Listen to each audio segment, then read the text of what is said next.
Υπάρχουν νύχτες που η σιωπή δεν σημαίνει γαλήνη, αλλά την ηρεμία πριν την καταιγίδα. 11 Μαΐου, μία ήσυχη γειτονιά στα ανατολικά της Αττικής, μία πολυτελής μεζονέτα βυθισμένη στο σκοτάδι και ένα σενάριο φρίκης που έμελε να παγώσει το Πανελλήνιο. Τι γίνεται όμως όταν η οικογενειακή γαλήνη μετατρέπεται σε εφιάλτη? Τι γίνεται όταν η τεχνολογία ξεκινάει να μιλάει αντί για το νεκρό σώμα? Πώς ένα smartwatch μετέτρεψε τα γλυκά νερά σε ματωμένα νερά, βυθίζοντας στο πένθος μια οικογένεια? Όλοι νομίζαμε ότι γνωρίζαμε την αλήθεια. Για 37 ολόκληρες ημέρες παρακολουθούσαμε αποσβολωμένοι ένα θρίλερ με αδίστακτους ληστές, έναν θρηνούντα σύζυγο και μια τραγωδία που ζητούσε δικαίωση. Τι συμβαίνει όμως όταν το προσωπείο καταρρέει, όταν τα ψηφιακά ίχνη αποκαλύπτουν μια παγωμένη, υπολογισμένη αλήθεια που ξεπερνά ακόμα και το πιο νοσηρό σενάριο? Τι ήταν αυτό που συνέβη πραγματικά πίσω από τις κλειστές πόρτες εκείνη τη νύχτα και ποιος ήταν ο πραγματικός σκηνοθέτης του τρόμου? Γλυκά νερά, 11 Μαΐου 2021, ώρα 5 το πρωί. Ένα τηλεφώνημα στην άμεση δράση προκαλεί παγετό στους αστυνομικούς. Η φωνή στην άλλη άκρη της γραμμής είναι πνιγμένη, σχεδόν ακατάληπτη. «Βοήθεια! Μας λήστεψαν. Η γυναίκα μου δεν ανασένει». Όταν οι αστυνομικοί φτάνουν στη μεζονέτα, αντικρίζουν μια σκηνή που μοιάζει βγαλμένη από το πιο νοσηρό εφιάλτη. Στο ισόγειο, το σκυλί της οικογένειας βρίσκεται απαγχωνισμένο στην κουπαστή της σκάλας. Στη σοφίτα, πάνω στο κρεβάτι, κοίταται νεκρή η μόλις 20 ετών Καρολάιν Κράουτς. Δίπλα στο άψυχο σώμα της, ένα βρέφος 11 μηνών προσπαθεί να ακουμπήσει τη μητέρα του. Και στο πάτωμα, δεμένος χειροπόδαρα και φημωμένος με μονοτική ταινία, ο 33χρονος σύζυγός της, Μπάμπης Αναγνωστόπουλος. Η Ελλάδα παγώνει. Ένα ολόκληρο έθνος παρακολουθεί σοκαρισμένο. 3 σκληροί κουκουλοφόροι εισέβαλαν σε ένα σπίτι, σκοτώνοντας μία νεαρή μητέρα για λίγες χιλιάδες ευρώ. Ή μήπως η αλήθεια ήταν πολύ πιο σκοτεινή? Καλώς ήρθατε στο Crime Stories GRTV. Απόψε ξετυλίγουμε το κουβάρι μιας υπόθεσης που δεν ήταν απλά ένα έγκλημα, αλλά μια σκοτεινή σκακέρα χειραγώγησης, ψευδαισθήσεων και ψηφιακής εγκληματολογίας.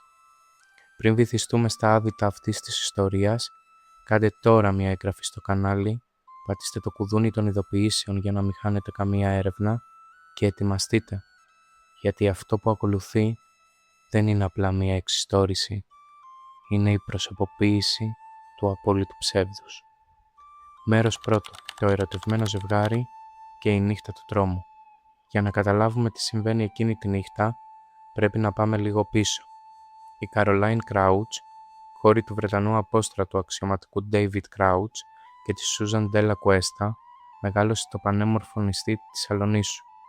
Ήταν ένα κορίτσι γεμάτο ζωή, ζωντάνια και όνειρα.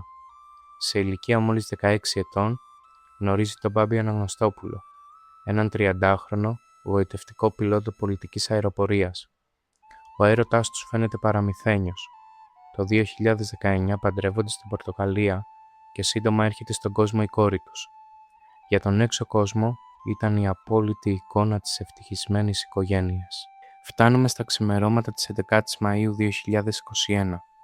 Σύμφωνα με την πρώτη σοκαριστική κατάδοση του πιλότου, γύρω στις 4:30 το πρωί, 3 ένοπλοι κουκουλοφόροι παραβιάζουν το παράθυρο του υπογείου. Πρώτα, κρεμάνε το σκυλί της οικογένειας για να μην υπάρξει αντίδραση. Στη συνέχεια, ανεβαίνουν στη σοφίτα. Σημαδεύουν με το όπλο το 11 μηνών μωρό. Η Καρολάιν, η οποία γνώριζε πολεμικές τέχνες, αντιδρά ενστικτωδώς για να προστατεύσει το παιδί της. Έρχεται στα χέρια με τον αρχηγό της συμμορίας. Ο δράστης την ακινητοποιεί και της προκαλεί ασφυξία. Ο πιλότος υποδεικνύει στους ληστές το σημείο που είχε κρυμμένα 10.000 ευρώ. Οι δράστες παίρνουν τα χρήματα, απουσιάζουν την κάρτα μνήμης από την κάμερα ασφαλείας, δένουν χειροπόδαρα το σύζυγο και εξαφανίζονται στο σκοτάδι. Η αστυνομία εξαπολύει ανθρωποκυνηγητό. επικηρύσσει τους δράστες με το αστρονομικό ποσό των 300.000 ευρώ. Μάλιστα, συλλαμβάνεται ένας 43χρονος στα σύνορα με τη Βουλγαρία ως ύποπτος.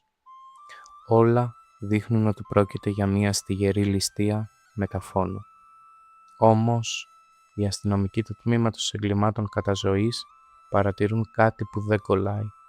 Κάτι στη σκηνή του εγκλήματος φωνάζει ότι το σενάριο των ληστών είναι γραμμένο από κάποιον άλλο. Μέρος δεύτερο. Τα ψηφιακά ίχνη που μίλησαν. Πρώτο παράξενο έβριμα. Στο παράθυρο του υπογείου, από όπου υποτίθεται ότι μπήκαν οι αδίστακτοι εισβολείς, δεν υπάρχει κανένα ίχνος παραβίασης, κανένα αποτύπωμα, κανένα ίχνος DNA. Οι κάμερες των γειτονικών σπιτιών στα γλυκά νερά δεν καταγράφουν κανένα ύποπτο όχημα διαφυγής την επίμαχη ώρα. Πώς εξαφανίστηκαν 3 επικίνδυνοι κακοποιοί χωρίς να αφήσουν το παραμικρό ίχνος? Τότε, η ασφάλεια αποφασίζει να επιστρατεύσει το πιο αδιάψευστο όπλο, τη διεύθυνση εγκληματολογικών ερευνών και την ψηφιακή τεχνολογία. Αναλύουν τα κινητά τηλέφωνα, την κάμερα ασφαλείας και το βιομετρικό ρολόι smartwatch που φορούσε η Καρολάιν στο χέρι της. Και εκεί τα ψηφιακά πιστήρια αρχίζουν να μιλούν και η αλήθεια που αποκαλύπτουν είναι σοκαριστική. Ας βάλουμε τους χρόνους στη σειρά. Στοιχείο πρώτο. Η κάμερα. Ο πιλότος κατέθεσε ότι οι ληστές εισέβαλαν στις 4:30 το πρωί. Όμως η ανάλυση δείχνει ότι η κάρτα μνήμης από την κάμερα της μεζονέτας είχε αφαιρεθεί στις 1:20 το βράδυ, 3 ώρες νωρίτερα. Στοιχείο δεύτερο. Το smartwatch της Καρολάιν. Το βιομετρικό ρολόι κατέγραφε τους παλμούς της καρδιάς της. Στις 4:11 το πρωί η καρδιά της Καρολάιν σταματά να χτυπά. Δηλαδή, η άτυχη κοπέλα ήταν ήδη νεκρή πριν την ώρα που ο σύζυγος υποστήριξε ότι μπήκαν ληστές. Στοιχείο τρίτο. Το κινητό του συζύγου. Ο πιλότος δήλωσε ότι ήταν λιπόθυμος, δεμένος και φημωμένος στο πάτωμα. Ωστόσο, η ανάλυση των εφαρμογών του κινητού του έδειξε ότι εκείνα ακριβώς τα λεπτά η εφαρμογή υγείας κατέγραφε βήματα. Ο άνθρωπος που ισχυριζόταν ότι ήταν ακινητοποιημένος περπατούσε μέσα στο σπίτι. Η αστυνομία γνωρίζει πλέον την αλήθεια. Δεν υπήρξαν ποτέ ληστές. Ο δολοφόνος βρίσκεται μέσα στο σπίτι. Είναι ο ίδιος ο θρηνών σύζυγος. Όμως υπάρχει ένα πρόβλημα. Δεν έχουν ομολογία και ο πιλότος συνεχίζει να παίζει το ρόλο του συντετριμμένου χήρου μπροστά στις κάμερες όλης της χώρας. Μέρος τρίτο. Η παγίδα στην Αλόνισο και η ομολογία. 17 Ιουνίου 2021. Έχουν περάσει 37 ημέρες από τη νύχτα του εγκλήματος. Στην Αλόνισο πραγματοποιείται το μνημόσυνο της Καρολάιν. Ο σύζυγος βρίσκεται εκεί, αγκαλιάζοντας τη μητέρα του θύματος μπροστά στις κάμερες. Ξαφνικά, ένα ελικόπτερο της αστυνομίας προσγειώνεται στο νησί. Οι αστυνομικοί πλησιάζουν τον πιλότο. Του λένε χαμηλόφωνα: «Βρέθηκε ένας ύποπτος στο σύνορο. Πρέπει να έρθεις αμέσως μαζί μας στην Αθήνα για αναγνώριση». Τον μεταφέρουν στη Σκιάθο και από εκεί με ειδική πτήση στη Γαδά. Ο ίδιος πιστεύει ότι πάει να βοηθήσει τις έρευνες. Δεν γνωρίζει ότι τα ψηφιακά στοιχεία τον περιμένουν πάνω στο τραπέζι. Στον 11ο όροφο της Γαδά η ανάκριση διαρκεί ώρες. Όταν οι αξιωματικοί του εγκλημάτων καταζωής αφήνουν μπροστά του τα διαγράμματα από το smartwatch της Καρολάιν, τις ώρες της κάμερας και τα ίχνη των βημάτων από το κινητό του, το προσωπείο καταραίει. Ο Μπάμπης Αναγνωστόπουλος σπάει. Ομολογεί ότι μετά από καυγά έπνιξε την 20χρονη σύζυγό του με το μαξιλάρι ενώ εκείνη κοιμόταν. Ομολογεί ότι στραγγάλισε με ψυχρό το ίδιο το σκυλί της οικογένειας για να κάνει τη σκηνή να φαίνεται αληθοφανής. Ομολογεί ότι έδεσε τον εαυτό του, σκηνοθέτησε τη ληστεία και τοποθέτησε το 11 μηνών παιδί τους δίπλα στο άψυχο σώμα της μητέρας του για να δημιουργήσει το απόλυτο άλοθη. Ο ισχυρισμός του ότι τα έκανε όλα αυτά γιατί το παιδί δεν ήθελε να μεγαλώσει χωρίς γονείς. Πριν περάσουμε όμως στη δίκη και την ποινή που του επιβλήθηκε, θα ήθελα να σας υπενθυμίσω να κάνετε ένα like αν σας άρεσε η έρευνα και ένα subscribe στο κανάλι, ενεργοποιώντας το καμπανάκι για να μην χάνετε τα επόμενα βίντεο. Μέρος Τέταρτο. Η δίκη, η ποινή και η δικαιοσύνη.